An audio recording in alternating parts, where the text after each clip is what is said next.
तो hello guys, tech news के नए एपिसोड में आपका स्वागत है। आज पहली न्यूज है नूबिया की तरफ से। तो नूबिया ने आज कंफर्म किया है कि वो लोग MWC 2020 में अपना एक गेमिंग स्मार्टफोन लॉन्च करने वाले हैं, जिसका नाम है नूबिया रेडमेजिक 5G। इसमें हमें 144 हर्ट्ज की डिस्प्ले मिलने वाली है और इसमें ऑब्वियसली हमें स्नैपड्रैगन 865 का चिपसेट मिलने वाला है। इसमें 144 हर्ट्ज की डिस्प्ले होने वाली है। मैं इसके लिए बहुत एक्साइटेड हूँ। आप हो या नहीं, आप मुझे कमेंट सेक्शन में जरूर बता सकते हैं। अगली न्यूज है MWC के ऊपर और ये न्यूज बैड न्यूज है, क्योंकि मैंने आपको कहा था कि ZTE एंड LG अटेंड नहीं करने वाले हैं MWC को। फिर ZTE ने कहा था वो अटेंड करने वाला है, अब फिर उन्होंने मना कर दिया है कि वो लोग स्किप करने वाले हैं MWC को। और आज सोनी एंड अमेजोन ने भी कह दिया है कि वो लोग MWC में नहीं आने वाले। और एनवीडिया, जिसके 10 से 12 इवेंट्स थे MWC में, उन्होंने भी ये कह दिया है कि वो लोग MWC में नहीं आने वाले हैं।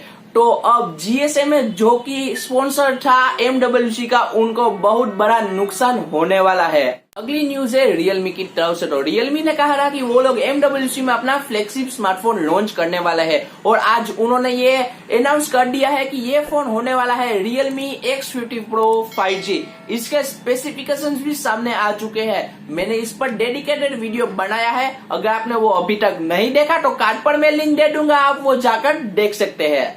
अगली न्यूज है IQoo की तरफ से। तो हमें पता है कि IQoo अपने फोन्स इंडिया में सून लॉन्च करने वाला है और अब IQoo 3 का टीजर सामने आ चुका है, जहां से हमें पता चलता है कि इसमें हमें UFS 3.1 बेस की स्टोरेज मिलने वाली है। UFS 3.1 बेस स्टोरेज पहले हमें सैमसंग गैलेक्सी S20 सीरीज में मिलने वाली है और S20 सीरीज कल लॉन्च होने ही वाला है। तो यानी कि IQoo 3 पहला फोन होगा सैमसंग गैलेक्सी S20 के बाद जिसमें हमें UFS 3.1 की स्टोरेज मिलने वाली है। और ये IQoo ने ही कंफर्म किया है कि इसमें हमें स्नैपड्रैगन 865 भी मिलने वाला है। तो दोस्तों, अगर आपको मेरी ये न्यूज पसंद आ रही है तो वीडियो को जरूर लाइक करना और चैनल को अभी तक सब्सक्राइब नहीं किया, चैनल जरूर सब्सक्राइब करना। अगली न्यूज है Xiaomi की तरफ से। तो आज Redmi इंडिया ने एक टीजर वीडियो डाला है अपने ट्विटर हैंडल पर, जहां पर उन्होंने ट्वीट पर लिखा है कि न्यू प्रोडक्ट लॉन्च February 11, 2020 और उन्होंने हैशटैग यूज किया है मोर पावर टू Redmi।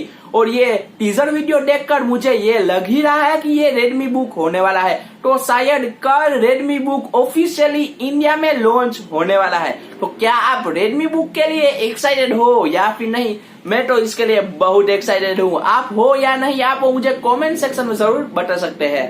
तो दोस्तों, आज के लिए बस इतनी टेक न्यूज थी। अगर आपको मेरा ये वीडियो पसंद आया तो वीडियो को जरूर लाइक करें, शेयर करें और चैनल को अभी तक सब्सक्राइब नहीं किया, चैनल जरूर सब्सक्राइब कीजिए, क्योंकि मैं आपके लिए ऐसे वीडियोस लाते रहता हूँ। So thank you for watching video. I see you in next video. Good bye, take care, Jai Hind, Vande Mataram.